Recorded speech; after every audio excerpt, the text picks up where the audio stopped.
Hello students, हमारा relation function चल रहा है एक्सरसाइज 1.3 क्वेश्चन नंबर 9। पिछले वीडियो में हमने कर लिया था ये सोल्व क्वेश्चन नंबर 9, लेकिन इसका लास्ट के 1-2 स्टेप रह गए थे, इसलिए आज इसको दोबारा से कर रहे हैं। Question number 9, consider F from positive real number. R plus का मतलब है बेटा positive real number. Consider F from R positive means positive real number to semi close interval -5 से infinity given by fx is equal to 9x square plus 6x minus 5. Show that f is inversible with f inverse y is equal to square root of y plus 6 minus 1 divided by 3. fx is equal to 9x square plus 6x minus 5। अब क्योंकि ये यूं कह रहा है कि show that f is inversible, inversible prove करने के लिए हमने इस फंक्शन को 1 और 1 दोनों दिखाना पड़ेगा। दैट इज f बाइजेक्टिव है, ये दिखाना पड़ेगा। ठीक है, तो 4 1 1 पहले 1 1 प्रूव करेंगे इसको। Let x1 comma x2, let x1 comma x2 belongs to domain. Domain है बेटा positive real number, positive real number such that, ये हमने डोमेन के कोई 2 एलिमेंट माने हैं x1 comma x2, such that element equal लेके चलेंगे बेटा। x1 is equal to x2, ये एलिमेंट हमने इक्वल ले लिए और अब हम इसकी इमेज, ये जो दोनों एलिमेंट है इनकी इमेज इक्वल प्रूव करेंगे। x1 is equal to x2 तो लेके चले हैं, प्रूव करेंगे f of x1 is equal to f of x2। ठीक है, same element have same image. हालांकि डेफिनेशन में हमने आपको बताया है different element have different image, तो इसमें हम प्रूव करेंगे same element have same image. अब ये दोनों एलिमेंट इक्वल हैं बेटा, x1 is equal to x2, ये हम मान के चले हैं कि x1 और x2 दोनों इक्वल हैं बेटा। इनका स्क्वायर भी इक्वल होगा। जब ये एलिमेंट इक्वल हैं तो इनका स्क्वायर भी क्या होगा, इक्वल होगा। दैट इज x1 का square is equal to x2 का स्क्वायर।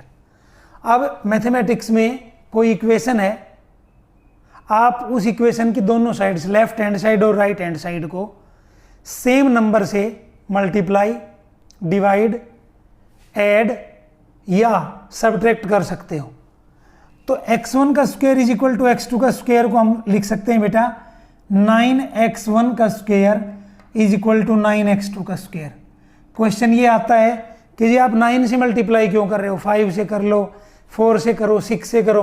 बेटा एक्चुअली ना हम f ऑफ x1 बनाना चाहते हैं, ठीक है ना, f ऑफ x1, और f ऑफ x1 में 9x1 का स्क्वायर आएगा। ठीक है, 9x1 का स्क्वायर, तो इसलिए हमने 9 से मल्टीप्लाई किया है। इससे अगले स्टेप में बेटा 9x1 का square plus 6x1 is equal to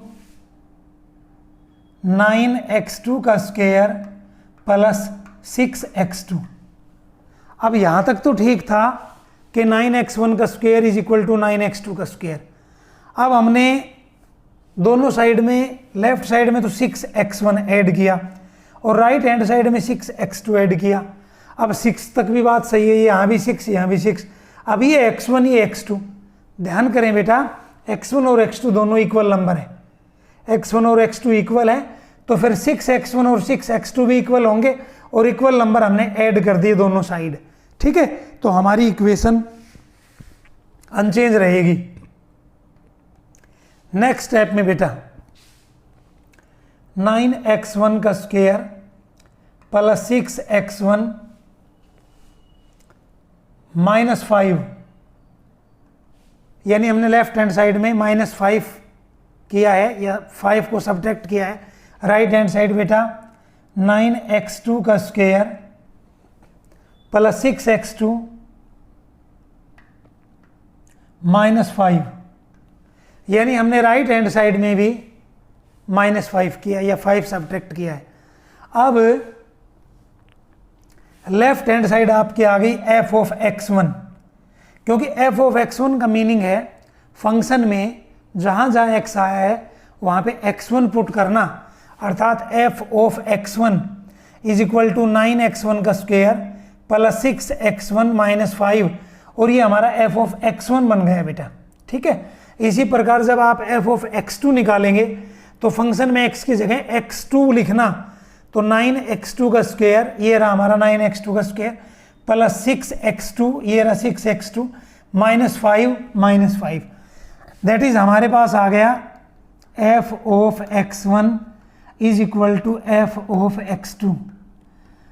हमने एलिमेंट इक्वल लिए थे x1 is equal to x2 और हमने इमेज इक्वल प्रूव कर दी, this implies f is 1 1।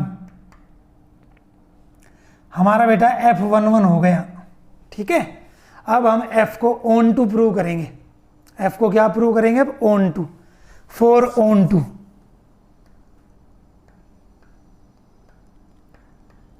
On to में बेटा every element of codomain has at least one pre image. Codomain या range के हर एलिमेंट की प्री इमेज होनी चाहिए। इसको ऐसे करेंगे, let F X is equal to Y, let F X is equal to Y.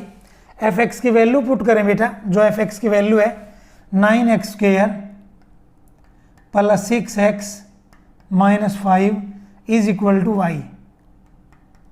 Y की साइड को चेंज कर रहे हैं, वाई को राइट साइड से लेफ्ट साइड में लिख रहे हैं, 9x square plus 6x minus 5 minus Y is equal to 0। अब इसमें से ये जो लास्ट टर्म है हमारी -5 माइनस वाई, यहां से माइनस कॉमन लेंगे बेटा केवल इस टर्म में से, तो ये आएगा आपका 9x square plus 6x minus common ले लिया बेटा, हमारे पास बचता है यहाँ पे y प्लस 5 या 5 प्लस वाई, एक ही बात है, is equal to 0। Minus common ले लिया इन दोनों टर्म्स में से, दोनों पॉजिटिव हो गए, y plus 5 is equal to 0। अब ये जो इक्वेशन आई है आपके पास 9x square plus 6x minus Y plus 5 is equal to 0, इस इक्वेशन का कंपैरिजन आप ax square plus bx minus c is equal to 0 से कर सकते हैं, जो कि क्वाड्रेटिक इक्वेशन की स्टैंडर्ड फॉर्म होती है। ax square plus bx plus c is equal to 0, ये स्टैंडर्ड फॉर्म होती है। और हमारे पास आया है बेटा यहाँ पे 9x square plus 6x minus bracket में y plus 5 is equal to 0। So x के कोफिशिएंट को x स्क्वायर के बेटा सॉरी x स्क्वायर के कोफिशिएंट को a कहते हैं, x के कोफिशिएंट को b कहते हैं, जो कांस्टेंट टर्म है उसको c कहते हैं। तो हम लिखेंगे a is equal to 9, a हमारा 9 है, b is equal to 6, b हमारा 6 है, and c is equal to negative of y plus 5। अब एक क्वाड्रेटिक फार्मूला होता है बेटा x की वैल्यू फाइंड आउट करने का, वो क्वाड्रेटिक फार्मूला होता है आपका x is equal to minus B plus minus square root of B square minus 4ac, B square minus 4ac upon 2a। ये क्वाड्रेटिक इक्वेशन को सोल्व करने का क्वाड्रेटिक फार्मूला होता है। तो हम इससे सोल्व कर रहे हैं, इक्वेशन है हमारी 9x square plus 6x minus bracket में y plus 5 is equal to 0, X square का कोफिशिएंट a, x का कोफिशिएंट b और जो कांस्टेंट टर्म है वो c। तो x is equal to minus b, b है बेटा हमारा 6, तो minus b plus minus b square, 6 का स्क्वायर करेंगे तो 36 माइनस 4, a है हमारा 9 इंटू या मल्टीप्लाई सी है हमारा नेगेटिव ऑफ वाई प्लस 5 और अपॉन में 2a 2 और मल्टीप्लाई a है हमारा 9। तो ये आया आपके पास x is equal to -6 plus minus square root of 36। बेटा ये माइनस और ये माइनस प्लस हो गई, माइनस माइनस प्लस, 4 9 जा 36, 36 की y से मल्टीप्लाई करेंगे तो 36y और 36 5 जा 180 डिवाइड बाई 2 9 जा 18 -6 plus minus 36 minus minus plus हो गया, 4 9 जा 36, 36 को y प्लस 5 से मल्टीप्लाई करेंगे तो 36y प्लस 36 5 जा 180 अपॉन में 18। अब इसको और सोल्व कर रहे हैं, is equal to -6 plus minus square root of, पहले लिख रहे हैं 36y को, 36y प्लस बेटा 36 प्लस 180 216 216 अपॉन में 18। अब स्क्वायर रूट से 36 कॉमन है बेटा, स्क्वायर रूट से 36 कॉमन है, लेकिन अपनी पावर साथ लेके आएगा और 36 स्क्वायर रूट के बाहर आकर के 6 बन जाएगा। ये स्टेप नोट करने का है। स्क्वायर रूट के अंदर से 36 कॉमन है, क्योंकि 36 1 जा 36, 36 6 जा 216 यानी 216। ठीक है, तो 36 कॉमन आएगा लेकिन पावर साथ आएगी। स्क्वायर रूट की पावर 1/2 होती है, तो 36 की 1/2 6 बन जाएगा, या फिर 36 का स्क्वायर रूट 6 बन जाएगा। तो आप यहाँ लिखेंगे x इज इक्वल टू -6 हमारा बाहर है, प्लस माइनस, हम स्क्वायर रूट के अंदर से तो 36 ही कॉमन ले रहे हैं, लेकिन ये बाहर आकर के 6 बन जाएगा और अंदर बचता है स्क्वायर रूट के अंदर y plus 6 divide by 18। This implies x is equal to, बेटा न्यूमरेटर से 6 कॉमन ले रहे हैं हम, यहाँ से 6 कॉमन ले लिया, ये 6, और फिर उस 6 को इस 18 से सोल्व करेंगे, 6 3 जा 18। एक बार दोबारा देखिए, न्यूमरेटर की जो फर्स्ट टर्म है वो है -6, सेकंड टर्म के बीच में साइन है प्लस माइनस का, और सेकंड टर्म है 6 into square root of y plus 6। तो न्यूमरेटर से 6 कॉमन है, हमने 6 कॉमन ले लिया बेटा, अंदर हमारा बचता है -1 plus minus square root of y plus 6 divide by 18। आप चाहो तो इसको सोल्व कर सकते हो, 6 1 जा 6, 6 3 जा 18, और ये आपके पास x की वैल्यू आती है बेटा, ये 6 तो इससे सोल्व होकर के 3 आ जाएगा, यहाँ पे प्लस माइनस 2 वैल्यू है। अब इनको सेपरेट कर रहे हैं बेटा, पहला लिख रहे हैं -1 plus square root of y plus 6 upon में 3, 6 3 जा 18 बेटा, और दूसरी वैल्यू लिखेंगे -1 minus square root of y plus 6 divide by 3, क्योंकि बेटा ये x की वैल्यू है और x हमेशा डोमेन से आता है, और हमारा डोमेन है बेटा पॉजिटिव रियल नंबर।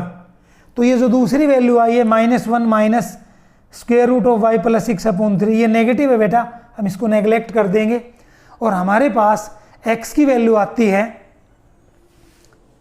पहले प्लस वाले टर्म को लिख रहे हैं बेटा, y प्लस 6 का स्क्वायर रूट -1 अपॉन 3, ये हमारे पास x की वैल्यू आ गई। x इज इक्वल टू, पहले पॉजिटिव वाला लिख रहे हैं, y प्लस 6 का स्क्वायर रूट -1 डिवाइड बाई 3, ये हमारा x की वैल्यू आ गई। जब आप f ऑफ x निकालेंगे, क्या निकालेंगे, f of x, again f of x, यानी फंक्शन में ये x की वैल्यू पुट करना, y प्लस 6 का स्क्वायर रूट -1 अपॉन में 3, और जब आप इसको x की जगह लिखेंगे, इस फंक्शन में लिखेंगे बेटा 9x² + 6x - 5 में, जब आप इस टर्म को लिखेंगे और सोल्व करेंगे तो ये आपका y आ जाएगा। क्या आ जाएगा? y। This implies the pre image of y is this. This implies the pre image of y is y + 6 का square root -1/3। So f is onto. So f is onto. This implies f is onto. onto भी हो गया बेटा ये, और 1 भी हो गया, onto भी हो गया, hence f is inversible. Hence f is inversible. अब इनवर्स और रहता है बेटा, देखिए फंक्शन की डेफिनेशन होती है f from capital X to capital Y return as f of x is equal to y। Function को हम ऐसे लिखते हैं बेटा f of x is equal to y। f of x is equal to y। यहां से x की value आ जाएगी f inverse y। f inverse y कहने का मतलब ये हुआ कि जो हमारी x की वैल्यू है वही हमारा इनवर्स है। एक बार फिर दोबारा देख रहे हैं इसको, f of x is equal to y, domain का एलिमेंट x, रेंज का y। लेकिन जो इन्वर्सिबल फंक्शन होता है, यानी f का इनवर्स अगर हम g माने तो g is defined from y to x। Domain range में कन्वर्ट हो जाता है, रेंज डोमेन में कन्वर्ट हो जाती है। तो यहां से f(x) is equal to y से x is equal to f inverse y। x is equal to f inverse y। और हमारे x की वैल्यू आई है बेटा, x की वैल्यू हमने यहां लिखी थी आपकी कि स्क्वायर रूट ऑफ y + 6 - 1/3। यही हमारा इनवर्स है। जो x की value x is equal to f inverse y, यही हमारा इनवर्स है। और ये हमारा आता है y + 6 का स्क्वायर रूट -1/3। तो ये हमारा क्वेश्चन नंबर 9 प्रूव हो गया। यही हमने प्रूव करना था कि इन्वर्सिबल हो और इसका इनवर्स क्या है, x की value x is equal to f inverse y, और x की वैल्यू है बेटा y + 6 का स्क्वायर रूट -1/3। अब क्वेश्चन नंबर 10, क्वेश्चन नंबर 10 बेटा, let f from x to y be an inversible function, show that f has unique inverse. बेटा unique inverse का मतलब है ओनली वन इनवर्स। यूनिक का मीनिंग होता है ओनली वन, तो ओनली वन इनवर्स ये प्रूव हमने करना है। तो इसका सॉल्यूशन देखते हैं।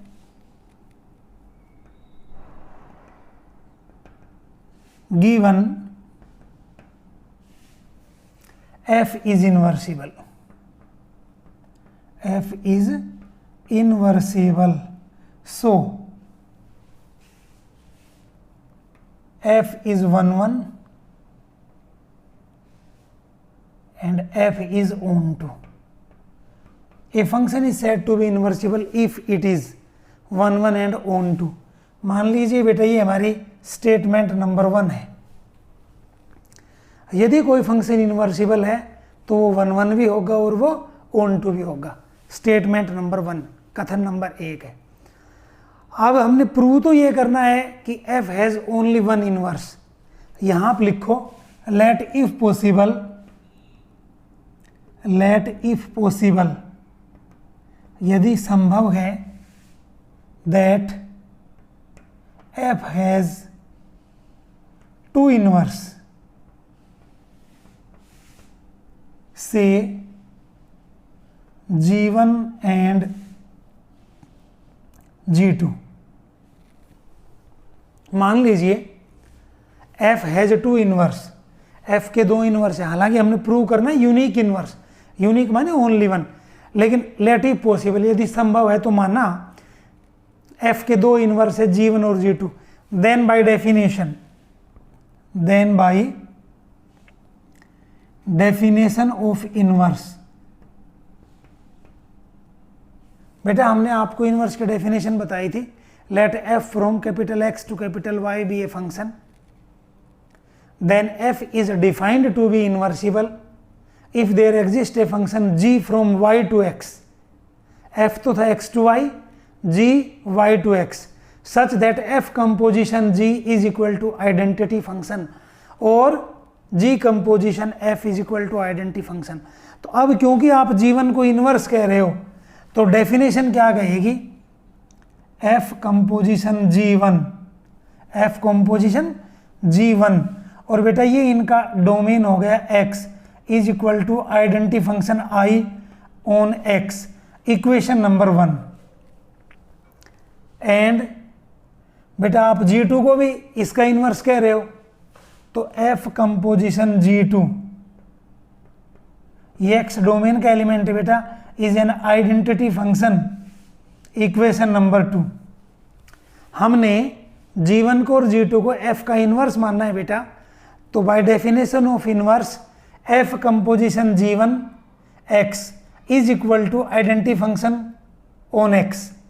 इसी प्रकार f composition G2 on x is equal to identity function on x. अब इक्वेशन नंबर 1 और 2 की राइट हैंड साइड देखिए बेटा, from equation 1 and 2, from 1 and 2 right hand side are equal, so is left hand side. यानी equation 1 और 2 की right hand side equal है तो लेफ्ट हैंड साइड भी इक्वल होगी, दैट इज, या फिर वी गेट बेटा 1 की लेफ्ट हैंड साइड है एफ कंपोजिशन G1 एक्स और बेटा 2 की लेफ्ट हैंड साइड है एफ कंपोजिशन G2 एक्स। यानी इक्वेशन 1 और 2 की राइट हैंड साइड इक्वल थी तो लेफ्ट हैंड साइड भी इक्वल होगी।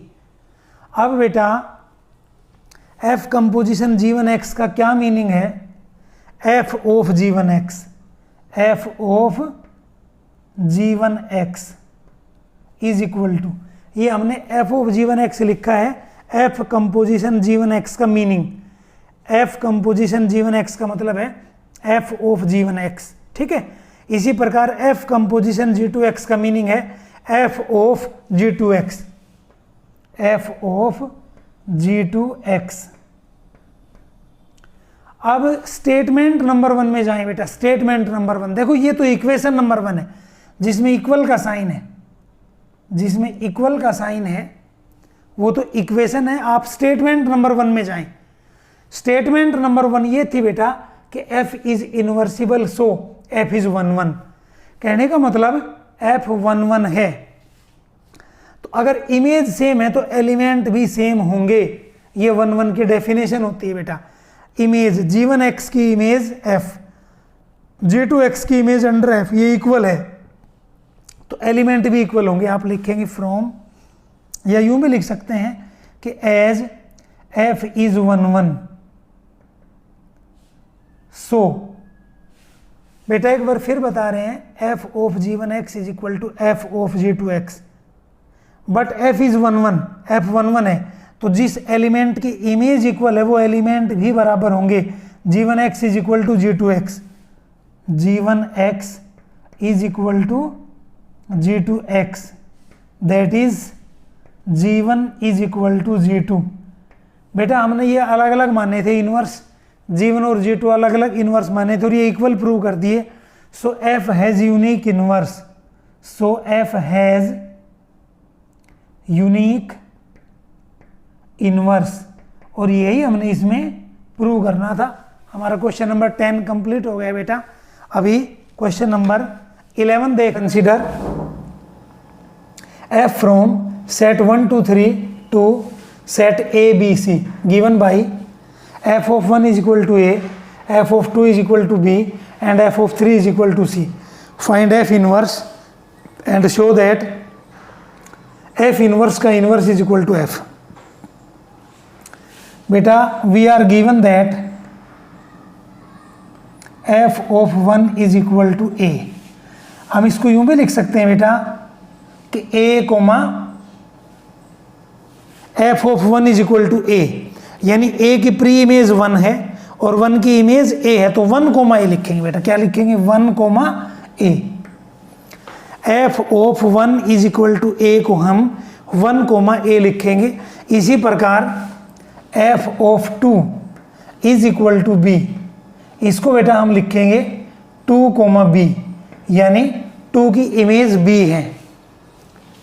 f of 3 is equal to c, इसको हम लिखेंगे 3, c। अब f हमारे पास एक सेट आ गया ऑर्डर्ड पेयर की फॉर्म में। ऑर्डर्ड पेयर की फॉर्म में लिख रहे हैं 1, a, 2, b, 3, c। ये हमारा f आ गया। अब हमने f इनवर्स निकालना है। बेटा हम एक बार ना आपको इनवर्स की डेफिनेशन बता रहे हैं दोबारा। Let f from x to y be a function written as f of x is equal to y, f of x is equal to y। अब f of x is equal to y को आप इस form में देखें, f of 1 is equal to a, तो आप f of 1 is equal to a को 1, a लिख रहे हैं, तो f of x, y को लिखेंगे बेटा x, y, ऑर्डर्ड पेयर की फॉर्म में लिखेंगे x, y। Let f from x to y be a function, then f is defined to be inversible if there exists a function g from y to x, g from y to x written as g of y is equal to x, g of y is equal to x। ध्यान दे बेटा, ये x इसका domain था, तो f of domain का element is equal to range का element, f of x is equal to y, x, y लिख सकते हैं। इसी प्रकार g from y to x, तो g का डोमेन y है अब और रेंज x है, तो g of y is equal to x। आप g of y is equal to x को लिखेंगे y, x। ठीक है। Let f from x to y be a function, then f is defined to be inversible, then f is defined to be inversible if there exists a function g from y to x such that g composite f is equal to f composite g is equal to identity function on x। यहां हमने आपको ये definition इसलिए बताई है कि f of x, f from x to y को हम लिख सकते हैं f of x is equal to y, ordered pair में x, y, और g हमारा इनवर्स है बेटा, तो g को हम लिख रहे हैं y, x। एक बार तो आप देखें x, y, एक बार देखें y, x, ordered pair change हो गया, x, y का y, x बन गया। ठीक है, ये कॉन्सेप्ट हम यहाँ यूज करेंगे। f inverse is equal to, f inverse is equal to बेटा 1, a को आप लिखेंगे a, 1, b, 2, c, 3। हाँ, आप इसको यूं भी लिख सकते हैं f inverse a is equal to 1 और f inverse a is equal to 1, ऐसे भी लिख सकते हैं बेटा। f inverse b is equal to 2, f inverse b is equal to 2, f inverse c is equal to 3, f inverse c is equal to 3। ये आपका inverse आ गया। देखिए जब f दे रखा था 1, a, तो इसका इनवर्स हुआ बेटा a, 1, यानी ये इनवर्स रिलेशन से संबंधित है कि change the element of order pair, change the element of order pair as domain is converted into range element and range is converted into domain set element. तो ये हमारा f इनवर्स हो गया। अब क्वेश्चन में पूछा है कि f इनवर्स का एक बार फिर इनवर्स निकालें, f इनवर्स का एक बार फिर इनवर्स निकालेंगे तो बेटा ये a, 1 फिर चेंज हो जाएगा, 1, a बन जाएगा, 1, a, 2, b, 3, c। और आप इसको ध्यान से देखें, ये 1, a, 2, b, 3, c, ये दोबारा से f बन गया, आपका फंक्शन बन गया है। सो f इनवर्स का inverse is equal to f। और ये हमारा क्वेश्चन नंबर 11, 1.3 का क्वेश्चन नंबर 11 बेटा, सॉरी, एक्सरसाइज 1.3 का क्वेश्चन नंबर 11 ये कंप्लीट हो गया। बाकी बाद में